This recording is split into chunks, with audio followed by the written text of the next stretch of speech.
함돈균의 사유하는 책.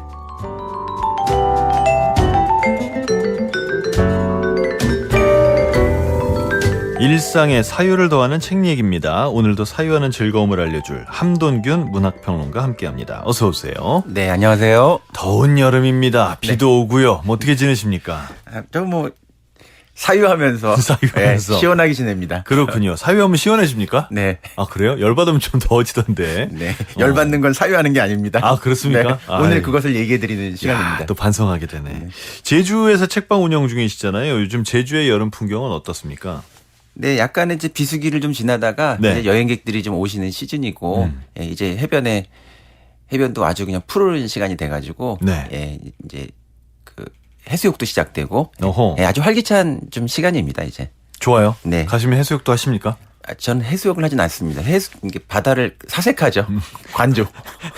왜요? 왜 해수욕은 안 하시는 거죠? 아니, 잘 수영을 잘 못하고, 예, 그냥 바다 그냥 바라보는 걸 좋아해요. 그냥. 네. 바라보기만. 네. 그냥 바라만 봐도 좋은 게 사실 네. 바다긴 하죠. 이 코너 덕분에 3주에 한 번씩은 정말 고전과 함께하는 아주 지극한 즐거움을 누리고 있는데, 지난 시간에 이제 키케로의 투스쿨룸 대화를 함께 읽어봤지 않습니까? 로마 시대 정치가 있고 뛰어난 문장가였던 분이고요. 오늘은 어떤 책입니까? 예, 오늘은 그 세네카의 대화라는 책을 가져왔습니다. 세네카의 대화. 세네카는 어떤 사람입니까? 예, 지난 시간에 좀 소개해드렸던 그 네. 키케로하고 약간 후배라고 할 수 있는데, 크게 보면은 지금 관점에서 보면 크게 차이가 나는 시간이라고 할 수는 없죠. 그렇죠. 근데 키케로는 공화정 시대의 정치가였다고 한다면, 이 세네카는 공화정 이제 직후에 있었던 황제가 등장했던 시대의 이제 철학자라고 할 수 있고요. 이분의 정체성을 얘기한다면 세 가지로 얘기할 수가 있는데, 네. 첫째는 이제 그때 정치가로서의 정체성. 그래서 이제 그 많이 알려진 로마 황제, 폭군으로 알려진 네로 황제의 스승이었고, 예, 또 한편으로는 잘못 가르쳤네요. 가르쳐도 안 되는 사람이 있는 거죠. 그런 거예요? 네, 우리 그런 사람 지금 보고 있지 않습니까? 네. 그다음에 스타와 철학자로서의 그런 철학자적 정체성이 또 있어요. 네. 그래서 지난 시간에 소개시켜드렸던 그 키케로 같은 경우는 그리스의 철학을 라틴어로 사유하는 그런 방법을 알려준 사람이라고 한다면, 이 세네카는 이제 조금 후대 사람이기 때문에 자기의 언어를 통해 가지고 문학적 문장을 통해서 이런 철학적 사색을 할 수 있다라고 하는 걸 보여주는, 그러니까 문학과 철학이 섞이면 이런 정도가 된다, 이런 걸 보여줄 수 있는 사람인데, 근데 이전까지는 이 라틴어가 이제 유럽어의 기본 바탕이었기 때문에 이 세네카의 문장을 가지고 유럽어를 공부하는 것이 그 유럽에 살고 있는 그 귀족들의 기본이었어요. 그러니까 유럽어의 완성자라고 할 수 있고, 라틴어 문장이 최고 교본이라고 할 수도 있는 사람이고요. 어떤 언어든지. 예. 그 다음에 이제 또 이분이 굉장히 많은 숫자의 그 비극 드라마를 쓴 작가이기도 해요. 본격 작가. 예, 특히 그래서 그리스 고전 비극에 대한 어떤 굉장히 깊은 통찰을 자기 방식의 자기 시대의 어떤 언어로 다시 각색한 드라마 작가이기도 합니다. 그러니까 그렇게 글을 많이 남겼기 때문에 후대는 공부할 것 많아서 좋긴 하겠어요. 네. 네. 근데 이제 사실 지금 말씀하신 대로 그 유럽어에서는 정말 위대한 사람이고, 그래서 유럽에서는 당연히 공부해야 되는 사람이고, 네. 그렇잖아요. 네. 근데 정확히 그 이유 때문에 유럽어권이 아닌 우리나라에서는 많이 공부 안 하는 것 같아요. 예, 그렇지만 좋은 번역이 요즘은 많이 나와 있음에도 불구하고, 네. 우리가 인문학 공부 많이 요즘 한다고 하고 또 고전 공부 많이 한다고 하지만, 가장 고전 언어에 어떻게 보면 클래식이 될 수 있는 작품인데, 그런 작품을 우리가 좀 이렇게 잘 읽어본 사람이 별로 없다는 거, 그런 것도 상당히 좀 아쉬운 점이고 아이러니해서 제가 오늘 좀 소개시켜 드리려고 가져왔습니다. 아, 그래서 가져왔군요. 예, 아마 이 한석준 네. 지금 선생님께서 하시는 이 프로 외에 네. 이 키케로나 세네카 같은 이런 작품을 소개하는 그런 아마 그쵸. 방송은 보지 못했을 거예요. 아, 이렇게 품격 있는 방송이 잘 없습니다. 네, 다른 데서는 거의 방송 사고죠. 이런 거 소개시켜드리면. 네, 그러니까요. 여러분 진짜 여기 와야지만 이런 거 배우는 겁니다. 다른 데 가시면 안 돼요. 여기로 오세요. 친구들 데려오십시오. 좋습니다. 일단 드라마를 많이 쓰신 분이니까 어떤 그 인간의 감정에 대한 어떤 통찰이 좀 있지 않을까. 그 감정이 어떻게 만들어질 때 나오는 말에 대한 많은 부분들이 좀 연구가 돼 있지 않을까 싶긴 해요. 네. 아주 말씀하신 대로 인간 감정에 대한 이해가 엄청난데, 또 재미난 것은 감정을 하나의 지적으로 통찰한다라고 하는 게 굉장히 특이한 점이에요. 그리고 이분이 생각하는 이 감정이라고 하는 것에서 대부분 인생에서 굉장히 우리에게 격정적으로 일어나는 다양한 형태의 감정은 지적인 관점에서 보면 판단의 오류라고 이것을 바라본다는 점에서 굉장히 특이하죠. 감정을 이성의 판단의 오류로 본다. 네. 네. 감정 자체라기보다는 어떤 종류의 격정적인 감정들 그리고 그런 감정들이 인생에 우리를 괴롭히는 감정이라고 보여지는데 그리고 우리를 괴롭히는 그런 감정들이 판단의 오류에 의해서 생기는 것이기 때문에 그런 부분들을 잘 성찰하고 관리해야 된다라고 하는 것이 이 철학의 핵심입니다. 이런 얘기를 하나씩 해보겠습니다. 이해가 쉽도록 좀 큰 흐름을 잡아보자면 한 몇 가지 키워드로 좀 정리할 수 있을까요? 세네카의 철학을. 예, 제가 오늘 뭐 소개시켜 드리려고 하는 그런 책은 그 세네카의 대화라고 이렇게 되어 있는 그런 책인데 네. 이 책은 그 부제가 인생에 관하여라고 이렇게 되어 있어요. 그러니까 이 세네카의 철학은 한마디로 얘기하면 인생론이거든요. 네. 인생론인데 그 인생에 대한 문제 중에서 특히 이분이 관심을 갖는 게 행복의 문제, 그다음에 인간 감정의 문제, 그다음에 죽음에 대한 문제. 이 세 가지가 아주 큰 관심사라고 할 수 있습니다. 행복, 감정, 죽음. 행복, 감정, 죽음. 하나씩 해볼까요? 일단 행복부터 볼까요, 그러면? 네. 지난번에 그 키케로에 대해서 말씀드릴 때도 잠깐 이 행복에 대한 얘기는 드린 적이 있었는데 네네. 이 행복이라고 이렇게 번역되어 있는 이 말이 그리스어로는 그 에우다이모니아라는 말을 번역한 것이거든요. 근데 이게 이제 우리 안에 있는 어떤 신적인 것 이런 뜻의 직역을 하면은 그래서 오늘날 사람들이 생각하는 행복은 굉장히 어떤 그런 걸 어떤 행복한 어떤 감정의 상태라든가 그다음에 그런 것들이 어떤 물질적인 것을 통해 가지고 이루어져야 되는 어떤 그런 조건의 문제로 생각을 하는데 이 여기에서 얘기하는 이분들이 얘기하는 이 에우다이모니아 행복이라고 하는 거는 말 그대로 신적인 상태 속에서 인간이 살 수 있는 어떤 것을 얘기하는 것이거든요. 근데 이때 신적인 상태에서 인간이 산다라고 하는 거는 그 우주가 이 세상에 생명체를 만들어냈을 때 여러 생명체들이 있지만 인간에게만 각 존재마다 부여한 어떤 그 자연적 속성이 있는데 그 중에서 인간이 특별하게 부여되어 있는 고유한 특성이 있어요. 근데 그게 바로 이성적인 것. 사리 분별할 수 있는 능력이거든요, 결국은.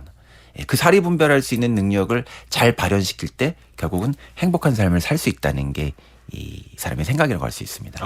마음대로 사는 게 아니라 사리 분별을 잘 할 때가 행복한 거다. 네.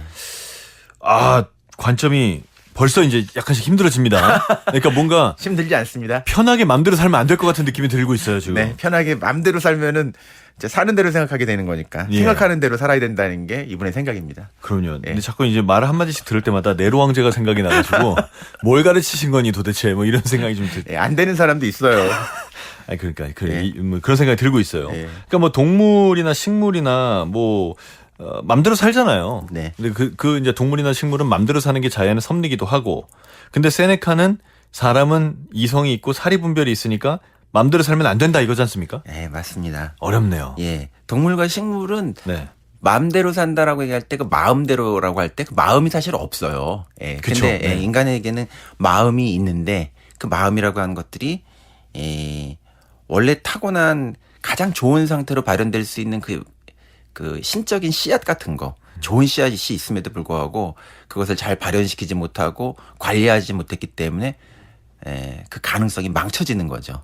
신이 보시기에는 좋은 씨앗을 줬기 때문에 그게 가장 아름다운 상태로 열매를 맺고 꽃을 맺게 하는 것이 이 인간이 타고난 굉장히 자연적 본성을 따라 사는 삶이다 이렇게 얘기를 하는 거예요. 근데 그런 거 그냥 이루어지는 것은 아니고 성찰돼야 되고 훈련돼야 되고 때로는 습관을 통해서 만들어져야 되는 것이기도 한 거죠. 그게 바로 이제 문화입니다. 사실 문화의 이상입니다. 문화고 교육이고 그렇겠네요. 네, 그렇습니다. 그런데 이제 뭐랄까? 그러면 이제 신이 그런 겁니까? 인간 너희는 내가 좋은 씨앗을 줬으니 이걸 제대로 사용하지 않으면 니넨 나쁜 거야.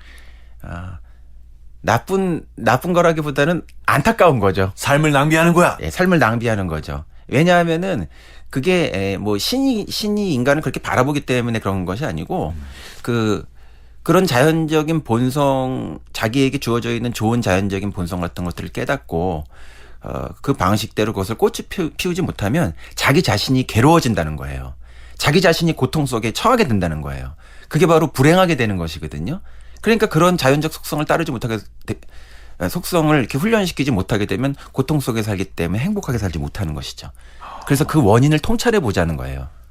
그 원인이 뭐냐? 네. 그 원인을 그럼 이제 이 사람은 그 원인이 뭐냐라고 했을 때 그걸 따라가면 저 신들이 주신 좋은 씨앗을 제대로 활용하지 않았다가 예. 되겠네요. 예. 그래서 내가 괴로워지고 그래서 내가 불행하다. 예. 어허. 근데 그렇게 싹을 잘못 틔우고 있는 그것이 무엇인지를 통찰하는 거. 이게 이분의 인생론입니다. 근데 이제 이거 뭐 그렇게 논리를 가져가면 이해는 되는데 네.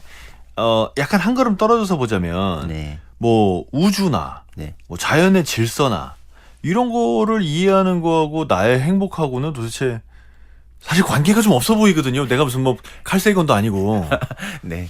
이때 얘기하는 뭐 자연이나 우주라고 하는 게 예. 자연과학이나 물리학에서 얘기하는 것은 아니지만 이제 이 세네카가 속해 있는 이런 철학적 유파가 스토아 철학이라고 하는 유파에 속해 있는데 이분들이 중요하게 생각했었던 그 학교의 과목이 세 가지가 있어요. 네. 하나가 자연학, 그다음에 논리학, 그다음에 윤리학이거든요.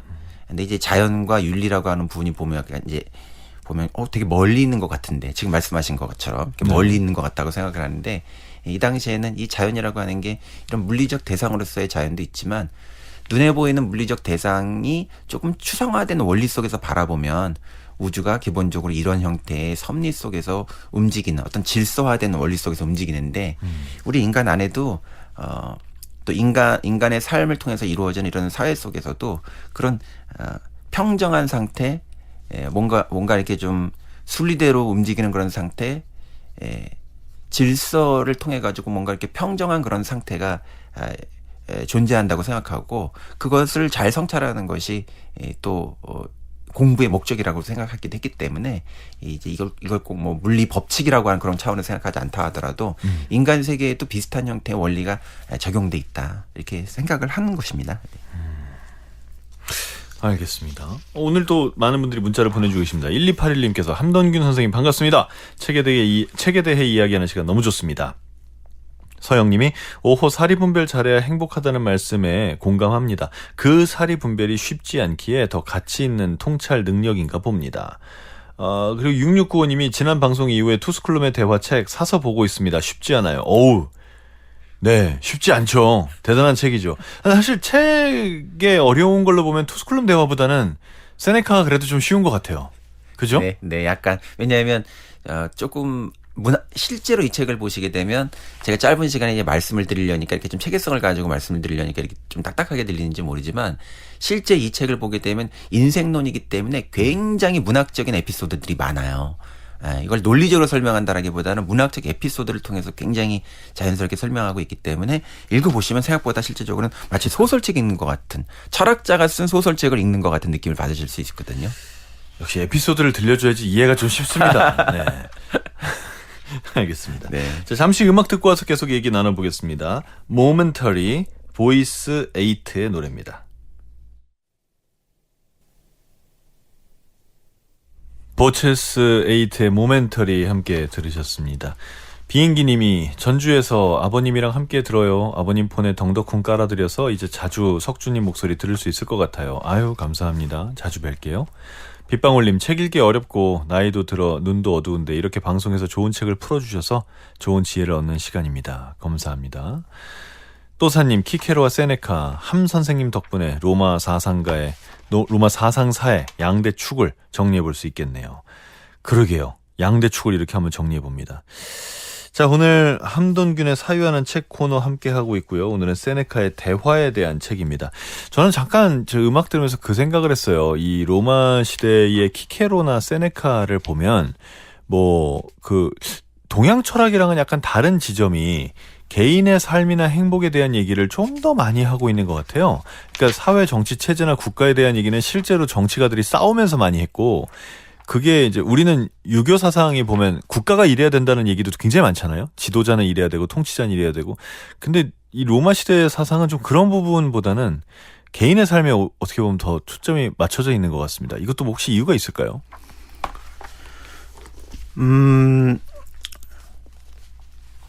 동양 특히 이제 이것도 시대에 따라서 조금 다르긴 한데 지금 저희가 특히 이제 다루는 요 얘기들은 큰 이 로마 시대 지금 저희가 다룬 이 스토아 철학은 특히 이제 로마의 작가들의 얘기인데 네. 이 로마 시대라고 하는 게 그 굉장히 다양한 민족들하고 문화들이 이 하나의 큰 제국을 이루었을 때의 얘기거든요. 그렇죠. 그러니까 각각의 문화가 가지고 있는 차이나 개별성, 특성을 넘어서서 보편적으로 모든 인간에게 속한 적용시킬 수 있는 그런 형태의 인간에 대한 이해는 무엇인가, 그들을 하나의 인간으로 묶는 것은 무엇인가라고 하는 그런 어떤 개별성을 초월한 보편적 인간에 대한 조건에 대한 이해를 할 필요가 있었던 시대예요. 그래서 오늘도 이따 그 얘기를 좀 드리려고 하긴 했지만 이 스토아 철학에서 굉장히 이런 철학이 가지고 있는 중요한 그 질문 중에 하나가 윤리학임에도 불구하고 말씀하셨던 것처럼 뭐 정치적인 법이 뭐 또 이런 얘기를 한다라기보다는 Who am I? 내가 누구인가라고 하는 그런 질문을 던지는 게 이 윤리학의 특징이거든요. 근데 이때 얘기하는 윤리학이라고 하는 나는 누구인가라는 질문이 현대인들도 나는 누구인가라는 질문을 많이 하지만 현대인들이 던지는 나는 누구인가는 굉장히 나르시즘적인 것이 많아요. 나의 개별적인 나의 감정 상태, 내 마음의 상태, 그다음에 MBTI 같은 걸 통해 가지고 나는 어떤 유형에 속하는가 이런 굉장히 나르시즘적인 것이 많은 것에 비해서 이 현자들이 얘기하는 나는 누구인가는 인간이 가지고 있는 보편적 조건에 대한 이해를 하는 그런 통찰을 전해지기 때문에 이것이 나르시즘을 넘어서서 하나의 철학이 될 수 있는 거거든요. 그런 특징이 분명히 있습니다. 이 세네카의 대화 인생에 관하여라는 책인데 이 세네카 다시 이제 그럼 개별 인간 어떻게 보면 보편적인 인간의 조건에 대한 얘기를 좀 더 하자면 사람들이 행복하지 못한 거에 대해서는 세네카의 해석이 참 요즘의 해석과는 많이 다릅니다. 그러니까 행복하지 못한 이유가 기쁨이 모자라서가 아니라 고통이 많기 때문이다 라고 했어요. 예. 근데 그래 놓고 나서 고통이 많은 거가 네가 잘못 생각하는 거다 라고 한단 말이에요. 예. 이 어떤 거죠? 좀 더 설명해 주신다면. 예. 근데 그것도 한번 잘 이렇게 생각해 보면 금세 네. 이해를 사실 할 수는 있는데 보통 생각을 안 해봐서 그런 건데 네네. 인생에서는 우리가 기쁨보다는 고통에 의해 가지고 인생의 시간에서 보면 기쁜 시간이 많으십니까? 고통의 시간이 많습니까? 고통이 많죠. 예. 그 고통이라고 하는 게 꼭 물리적인 어떤 타격만 있는 게 아니라 사람을 격동시키는 제어하지 못하는 그런 어떤 감정의 상태들을 전부 다 고통이라고 얘기하는 거거든요. 네. 예를 들면은 내가 어떤 물건을 갖고 싶은데 그걸 갖지 못해. 그럼 내 마음에서 그걸 갖고 싶은 마음 때문에 집착이 생기잖아요. 네. 이런 것도 고통의 상태예요. 그리고 나는 가지고 있지 못하는데 상대방은 가지고 있어. 거기에 대해서 시기와 질투가 생겨. 네. 그것도 고통의 상태입니다. 또 내가 어떤 가지고 있었던 재산이 있었는데 그 재산을 어떤 사업 실패로 잃게 되었어. 그런 상실감도 고통의 상태예요. 생각해보면 인생에는 기쁨의 순간보다 고통의 순간이 훨씬 많기 때문에 이 고통을 어떻게 바라보느냐에 따라서 인생을 좀 다르게 살 수 있다라고 하는 관점을 가지고 있는 거예요. 근데 이분이 얘기하시는 거는 우리는 대체적으로 뭔가 어떤 물건을 잃어버려가지고 거기에 대해 상실감을 갖게 되고 사업에 실패할 때 실패를 하기 때문에 거기에 대해서 고통을 느끼고 이런 것들을 하게 되는데 그것은 인생에서 보면 사실 나만 겪는 일이 아니라 보편적 관점에서 보면 누구나 인간의 희로애락의 어떤 국면에서 다 겪을 수밖에 없는 일의 일부라고 하는 것을 이해하게 될 때 이것이 보편적으로 나만 겪는 것이 아니라 모든 인간 안의 조건이 있구나. 라는 어떤 그것이 이분이 얘기하는 지적 통찰이에요. 이게 다른 게 아니에요. 그런 생각을 하게 되면 거기에 대해서 내 마음의 어떤 고통이 조금 더 경감되는 부분이 있고 마음이 잦아드는 부분이 있다는 거죠. 예, 이게 바로 내 안에서 일어나는 어떤 이 고통, 이 감정의 상태를 바라보는 메타인지하는 지적인 인식이거든요. 예. 고통에 대해서도 메타인지를 해라 이거죠. 그래서 네. 네가 진짜 고통받고 불행한 일이 그럴 만한 일이냐 아니냐를 바라보는 거네요. 네. 근데 이게 요즘 많이 한국에서도 이제 들어와서 이렇게 이제 이렇게 확산되고 있는 네. 그 명상 같은 데의 원리하고도 크게 다르잖아요. 명상의 원리라고 하는 게 그냥 숨만 쓰고 있는 것이 아니라 내가 가지고 있는 마음의 어떤 감정 상태를 그냥 자기가 바라보는 눈을 갖는 거거든요. 들여다본다 이런. 예, 메타인지예요. 그래서 그 감정과 그 감정 자체가 내가 아니라고 생각할 수 있어야 되는 거예요. 감정과 내가 탁 들러붙어 가지고 돼 있는 것이 아니라 감정을 바라보는 눈을 통해서 그 고통스러운 감정 상태가 나를 먹어버리지 않도록 하는 눈을 갖게 하는 거. 이게 명상의 하나의 원리인데 이 스토아가 가지고 있는 이 지적 통찰도 원리적으로는 똑같습니다, 사실은. 아, 저는 굉장히 감정적인 사람인데 저를 감정에서 분리시키려고 하시네요. 네. 지난 시간에 키케로도 이런 얘기 했던 것 같아요. 그 딸의 죽음 얘기할 때. 맞아요. 네. 그죠? 이게 이어지는 거죠? 예, 이어집니다. 두 분 다 이 스토아 철학자이기 때문에 기본적으로 같은 원리 속에 있는 거죠.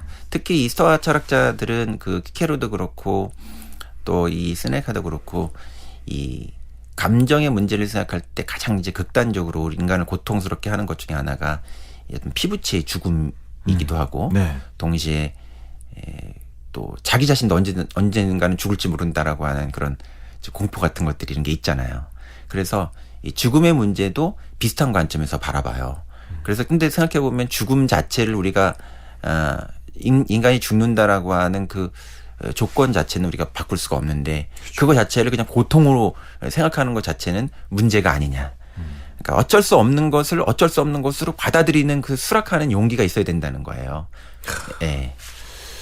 그게 참 안 되죠. 안 되죠. 네, 그게 참 안 되고 어렵죠. 책에 나오는 구절을 좀 한번 읽어봐 주시겠어요? 그 들려주고 싶으신 부분을.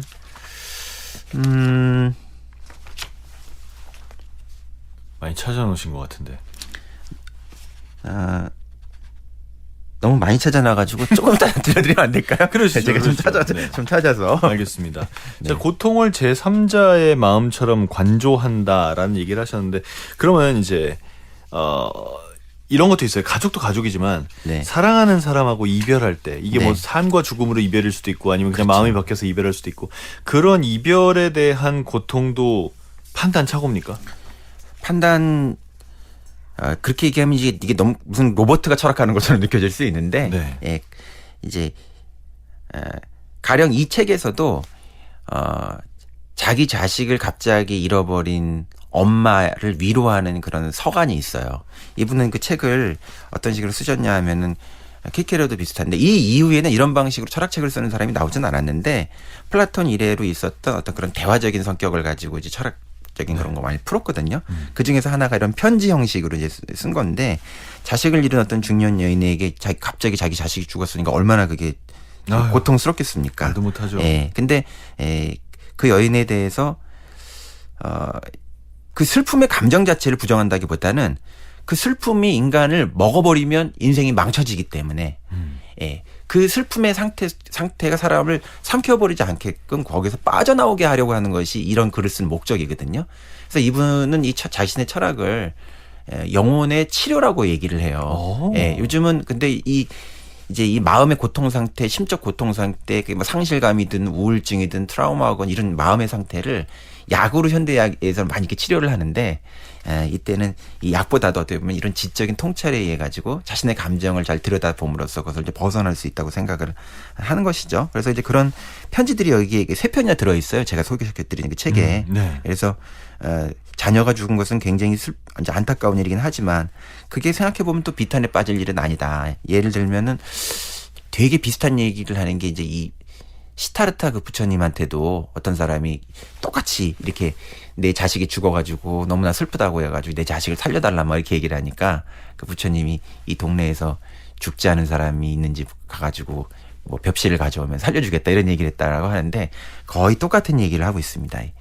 인간 생로병사에서 생로병사라고 하는 건 기본적인 것이고 모든 사람은 죽고 사는 문제라고 하는 건 다 정해져 있는 것이다. 그리고 우리는 내가 원할 때 태어난 것이 아니라 우주가 원할 때 태어난 것이다. 그렇기 때문에 죽는 문제도 내가 원할 때 죽을 수 있는 사람은 아무도 없다. 그러니까 우주가 여기서 우주라고 얘기하는 건 어떤 자연을 얘기하는 것인데 그 자연이 원할 때 목숨을 걷어가는 것은 나든 피부치든 모든 사람에게 우리가 받아들여야 되는 순리이기 때문에 이런 식으로 생각하면은 사실은 이런 우주의 법칙에는 신들조차도 빠져나갈 수가 없다고 얘기를 해요.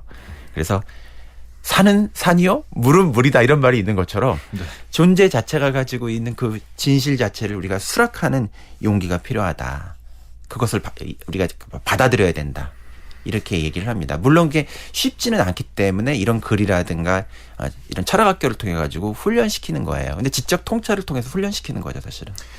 이게 언젠가 봤던 그 법륜스님이 유튜브 강연 같은 데서 하셨던 말씀도 생각이 나요. 네. 누가 뭐 가족 죽은 얘기를 했더니 세상이 살기 좋아요, 나빠요? 나빠요. 그런데 왜 슬퍼해요? 좋은데 갔는데. 이렇게 설명하시더라고요. 제가 자세한 로직이 다 기억나는 건 아닌데 아무튼 제가 받아들였던 얘기는 그렇게 드렸는데. 그 법님스님이 말씀하셨던 그 말씀이 이분들이 얘기하고 있는 네. 죽음에 대한 죽음을 어떻게 바라볼 것인가에 대한 몇 가지 설명 방식들의 하나예요.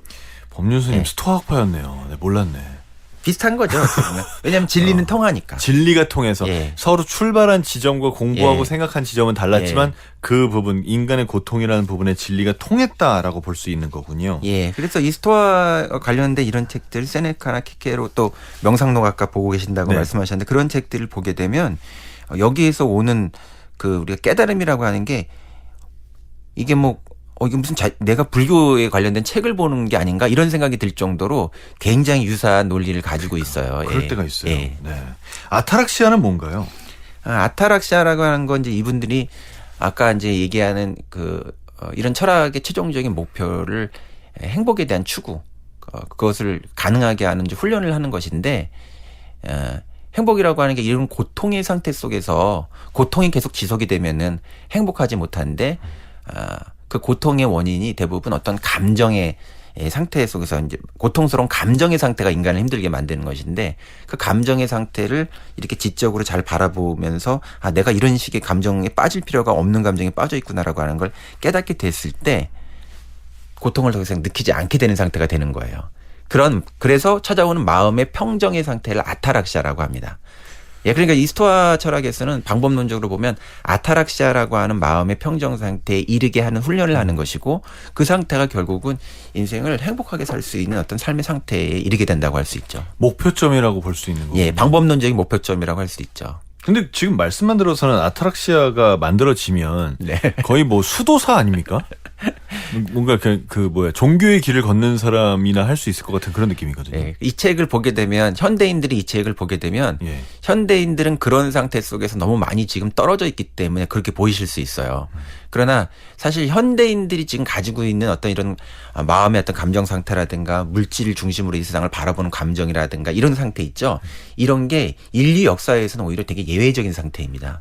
인간은 사실은 이런 방식으로 살던 게 얼마 되지 않았어요. 그러네요. 예, 대체적으로는 근대 이후에 엄청난 어떤 산업적 변화라든가 물리적인 생산력이 진행이 되면서 이런 정신적인 것을 통해 가지고 이 삶을 바라보고 인생을 통찰하고 인간관계를 맺어왔던 그리고 자기 자신의 정서를 돌보는 그런 상태를 계속 훈련해 왔거든요. 근데 이게 지금 불과 한 200~300년의 이 압도적인 물질 상태에서 인간이 완전히 지배당하면서 어떻게 보면 물질의 지배를 통해 가지고 인간의 감정이 원래 무엇을 가지고 있었는지에 대한 그런 본성을 잃어버린 상태에 있는 것이지 이게 무슨 옛날 사람이 하는 생각이 이상한 생각이 아니에요. 우리가 훨씬 더 예외적인 생각에 특히 클래식을 보면 알게 됩니다. 최근에 와서 동떨어지기 시작했다 이거네요. 네. 그러면 이 아타락시아가 되는 상태를 추구하는 게 스토아파라고도 할 수 있는 건데 네. 전 여기서 약간 의문이 우리 중고등학교 때 스토아파 배울 때는 금욕주의라고 배우지 않았어요? 네. 네. 어떤 의미에서는 금욕주의라고 할 수도 있는데 이 금욕주의라고 하는 말을 저는 솔직히 좀 말씀드리면은 그 교과서를 쓰신 분들이 잘 이해하고 썼는지 그런 생각이 좀 들기도 해요. 잘 이해도 예, 못했다. 금욕주의라고 하는 그 말로 딱 그걸 표현하기에는 거의 이분들의 생각을 제대로 담고 있는 말이라는 생각이 들지는 않거든요. 그러니까 이 금욕이라고 하는 건 욕망 자체를 억압하는 것인데 욕망 자체를 억압한다기보다는 욕망이 가지고 있는 본질을 이해하라는 것이거든요. 그렇게 되면 자연스럽게 내가 그거에 대해서 그렇게 집착할 필요가 없었는데 그렇게 내가 욕망할 필요가 없었는데 이렇게 알게 된다는 거예요. 특히 이제 그러네요. 네가 욕망하는 걸 참아라라는 것과 네. 네가 욕망하는 게 진짜 네가 욕망하는 게 맞아? 그렇습니다. 이거랑은 정말 의미가 그렇습니다. 많이 다르네요. 네, 많이 다릅니다. 야, 너 최신형 핸드폰 사고 싶어? 참어! 이거랑 네. 네가 진짜 필요한 거 맞아? 다시 한번 잘 생각해 볼까? 이거랑은 다르네요. 그렇죠.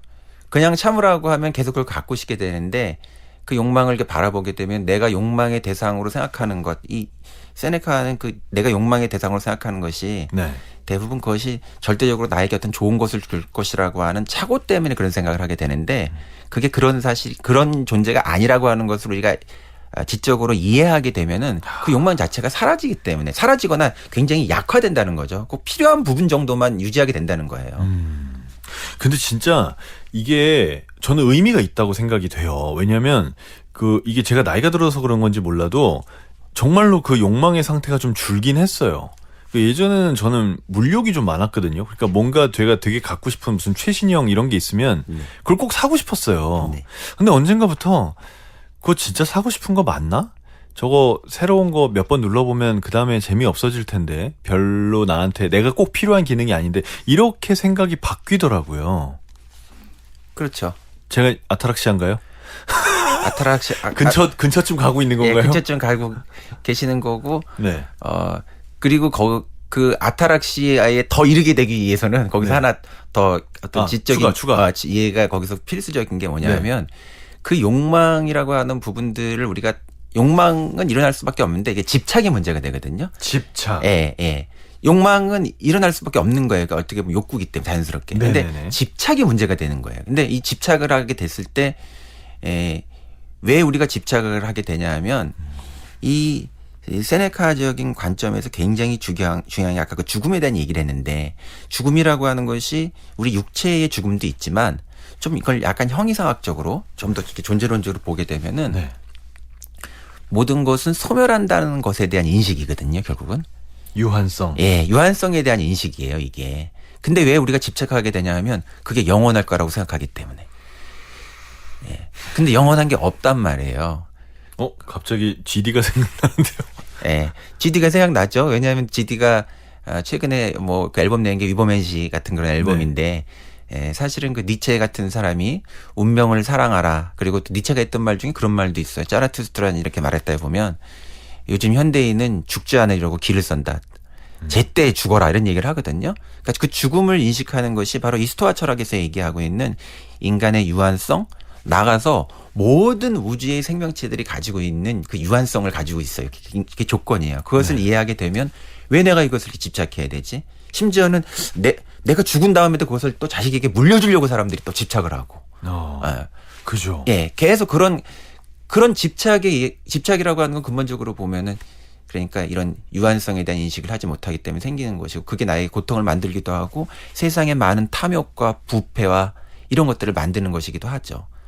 그러네. 예. 그래서 이 시대 때 나온 말 중에서 우리가 많이 들은 말 중에서 그 메멘토 모리라는 말이 메멘토 있어요. 모리. 네. 그게 죽음을 기억하라라고 하는 그런 말인데 로마에서 그 전쟁이 일어나면 개선 장군이 황제일 수도 있고 개선 장군이 개선 행진을 할 때 이기면서 오는 자리인데 뒤에 노예가 따라오면서 메멘토 모리 죽음을 기억하라. 오히려 개선 행진을 할 때 그 얘기를 하고 의자에다가 또 해골을 다 싣고 왔다라고 하는 거예요. 네. 그래서 네가 가장 높은 순간에 있을 때도 언제든지 추락할 수 있는 것이 인간의 기본적인 하나의 조건이다. 그러니까 이거는 생명의 죽음만 얘기하는 것이 아니라 모든 것의 어떤 소멸, 유한성, 끊임없이 변한다라고 하는 것에 대한 이런 인식인데 사실 불교도 또 마찬가지예요. 그 시타르타 부처님이 얘기하는 게 인생은 고통이다고 얘기를 하는데 왜 고통이 생기냐? 욕망 때문에 생긴다. 욕망이 왜 생기냐? 이 세상이 무, 사실은 영원한 것이 없다라고 하는 것을 우리가 오판하기 때문에 그런 고통이 생긴다는 거거든요. 논리가 완전 똑같죠, 사실은. 그러네요. 네. 이 사람들 만난 사람들도 아닌데 이렇게 똑같이 결론에 이르렀네요. 네. 진리가 통하는 거죠. 그러니까 진짜 이럴 때 보면 되게 신기해요. 어떻게 무슨 동양 철학이나 서양 철학이나 아니면 서양 철학에서도 여러 학파가 있고 동양에서도 우리 저 여러 가지가 있잖아요. 무슨 정말 그 춘추백화 시절만 봐도. 근데 그것들의 일정 부분들은 항상 다 통한다는 게 참 매우 신기합니다. 그리고 스토아파에 대한 이제 우리의 오해가 하나가 금욕주의라면 또 하나가 운명은 정해져 있다. 이거잖아요. 이거는 어떻게 해석을 해야 되는 건가요? 예. 이 말씀은 이제 어떻게 보면 이 철학 공부를 하는 사람들한테도 굉장히 수수께끼 같은 말 중에 하나가 이제 아까 그 니체 얘기, GD 얘기를 잠깐 말씀을 드렸는데 그 니체가 현대 철학의 끝판왕이라고 하는 굉장히 전위적인 철학자인데 이 사람이 자기의 모토처럼 얘기하는 게 운명을 사랑하라라고 하는 그런 말이거든요. 근데 니체 공부를 열심히 심지어는 그 니체에 대한 연구자들도 그 말을 잘 이해를 하기가 좀 힘들어해요. 운명을 사랑하라. 네, 운명을 사랑하라는 말. 근데 이 운명을 사랑하라는 말이 사실은 이런 스토아에서 왔어요. 이런 세네카 같은 사람이.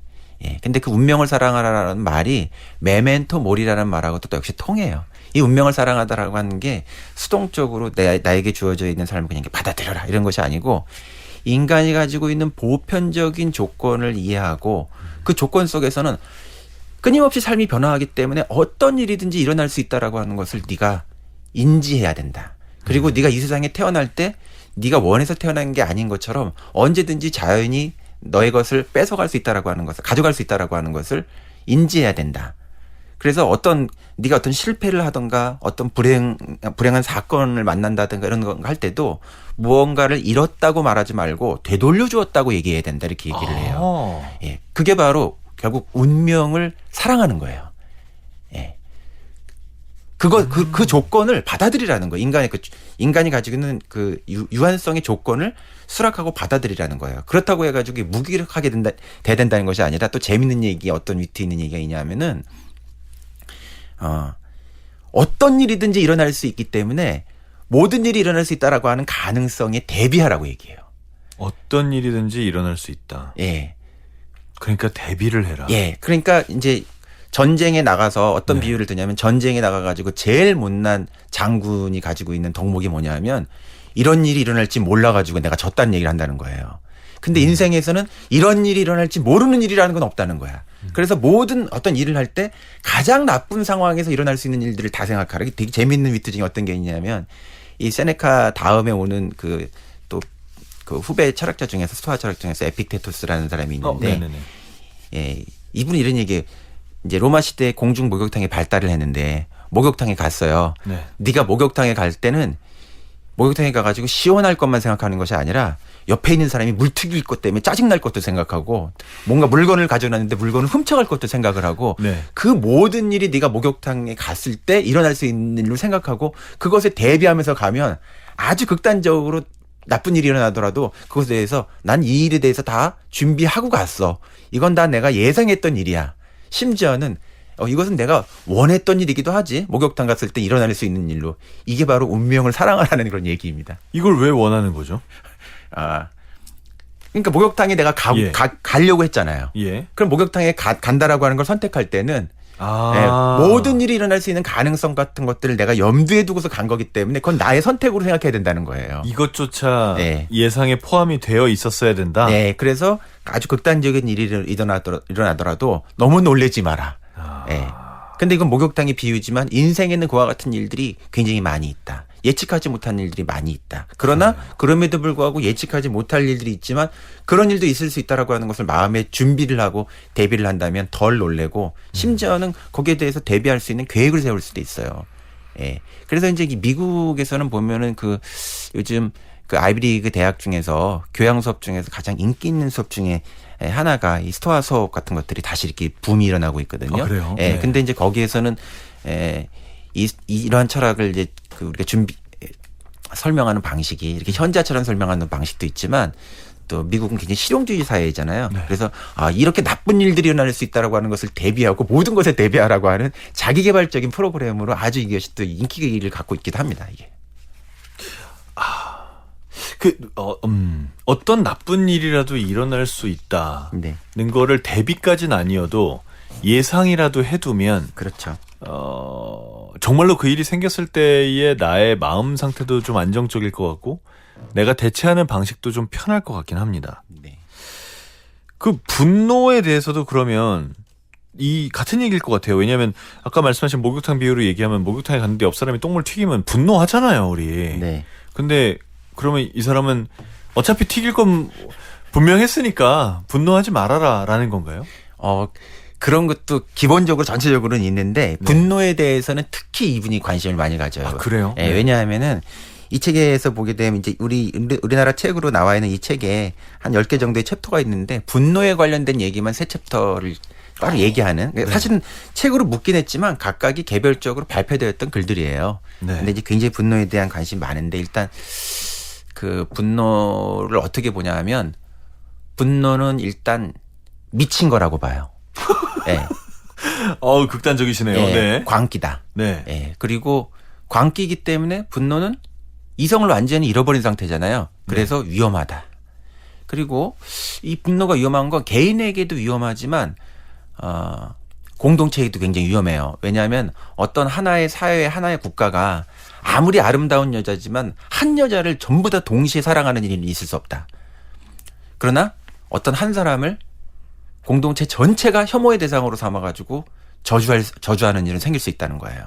그렇기 때문에 아주 이 사람은 이 정치가였기 되기 때문에 그 사회 속에서 어떤 그 뭐라고 할까요? 그 마녀 사냥과 같은 것으로 어떤 사람을 완전히 그냥 저주해가지고 분노의 대상으로 만드는 그런 군중의 분노, 정치의 분노 같은 것들도 본 사람이거든요. 그래서 그 분노에 대한 굉장히 그런 통찰이 있고요. 또 이런 얘기도 해요. 네. 우리가 은혜를 은혜로 갚는 것은 참 좋은 일인데 네. 분노라고 하는 건 복수를 의도하는 감정이기 때문에 복수를 복수로 갚는 것은 굉장히 끔찍한 일이다. 언제 복수를 끊을 것이냐 그러면은 그래서 내가 복수를 하면 저쪽이 또 복수를 해야 되니까. 네. 그래서 분노라고 하는 것은 그 사회적으로도 효용성이 없고 개인에게도 효용성이 없다는 얘기를 또 하고요. 또 이런 얘기도 합니다. 우리가 분노를 할 때는 분노할 대상이기 때문에 분노하거나 분노할 가치조차 없는 대상에게 우리는 분노를 하는데 분노할 가치조차 없는 대상에게 분노한다라고 하는 건 참으로 웃긴 일이다. 예를 들면 지나가다가 개가 내 발을 물었는데 내가 그 개에 대해서 분노해가지고 사람이 개를 무는 일은 정말 황당한 일 아니냐. 네. 이렇게 얘기하기도 하고 그다음에 분노할 대상에게 분노한다라고 하는 거는 잘 생각해 보면 그 인간이나 나나 똑같이 그런 분노할 대상이 될 수 있는 하나의 약점을 가지고 있는 인간이다. 그래서 인간이 가지고 있는 그 유한성, 허약함에 대한 보편적 인지를 통해서 너그러움을 얘기를 해요, 이 사람이. 그렇기 때문에 너그러워질 수 있는 거네요. 네. 그래서 이런 그걸 가지고 있는 이런 철학적 공부를 하는 사람이 가질 수 있는 제일 높은 수준의 어떤 품성은 너그러워지는 것이거든요. 근데 그 너그러움은 인간의 유한성에 대한 이해를 하고 나 역시 언제나 그런 짓을 저지를 수 있는 사람이라고 하는 이런 이제 생각을 하는 것이죠. 그게 받아들여져야지만. 예. 그게 마치 그 예수가 이 여자에게 돌 던질 수 있는 사람 돌 던져봐라. 이런 거하고 굉장히 비슷한 얘기이기도 해요. 예. 또 분노에 사로잡혀 살기에는 인생이 너무 짧다. 이런 얘기도 해요. 예. 또 뭐 교정해야 될 대상에게 내가 교정받는 대상이 되는 것은 정말 끔찍한 일 아니냐. 분노라고 하는 것이 그렇게 좋은 게 아니기 때문에. 또 제일 뼈 때리는 얘기는 이런 것도 있습니다. 분노할 때 보면 분노의 감정 중에 하나가 모욕감 같은 건데 그 모욕감 같은 거는 예를 들면 이런 거라는 거예요. 아주 신랄한 이분이 쓰시는 예인데 굉장히 어떤 사람이 못생겼어요. 어떤 사람이 대머리예요. 근데 지나가는 사람이 저 대머리네 어떤 아이가 그렇게 얘기했다는 거예요. 네. 못생겼네. 그러면 내가 거기서 화가 난다는 거예요. 근데 이분 얘기는 뭐냐면 대머리에게 대머리라고 얘기한 것이 왜 화날 일이냐. 산은 산이요 물은 물이다. 그러니까 그 분노라고 하는 것들을 잘 살펴보면 대부분 분노의 대상으로 내가 여기는 것은 나 자신이 가지고 있는 내 자신에 대한 어떤 것들에 대한 컴플렉스. 네, 컴플렉스에 의해서 나 자신의 진실을 마주보는 것에 대한 분노이기 때문에 나 자신에 대해서 스스로 모욕감을 느끼는 거기 때문에 분노하려고 하면 네 거울을 쳐다봐라 이렇게 얘기를 해요. 참 대단하죠? 대단하고 쉽지 않습니다. 네. 자, 이렇게 해서 두 권에 걸쳐서 스토아 학파의 철학을 쭉 만나봤습니다. 다음 시간은 어떤 책으로 갈 건가요? 이 철학 시리즈 재밌는데요? 예, 재밌는데 다음 철학은 좀 현대로 옮겨와서 아, 그래요? 예, 네. 저도 사유하는 책을 많이 쓴 사람이어가지고 저의 책을 소개하려고 합니다. 아, 그렇습니까? 네. 어떤 책입니까? 순간의 철학이라는 책을 소개하려고 합니다. 순간의 예, 철학이요. 일상의 삶의 시간들의 각각의 어떤 순간순간들을 우리가 철학적 대상으로 삼을 수 있다는 그런 책입니다. 네. 알겠습니다. 다음 시간도 기대하도록 하겠습니다. 자, 한석준의 문화시대 함동균의 사유하는 책, 오늘 세네카의 대화, 인생에 관하여를 함께 읽었습니다. 오늘 말씀 감사합니다. 네, 고맙습니다.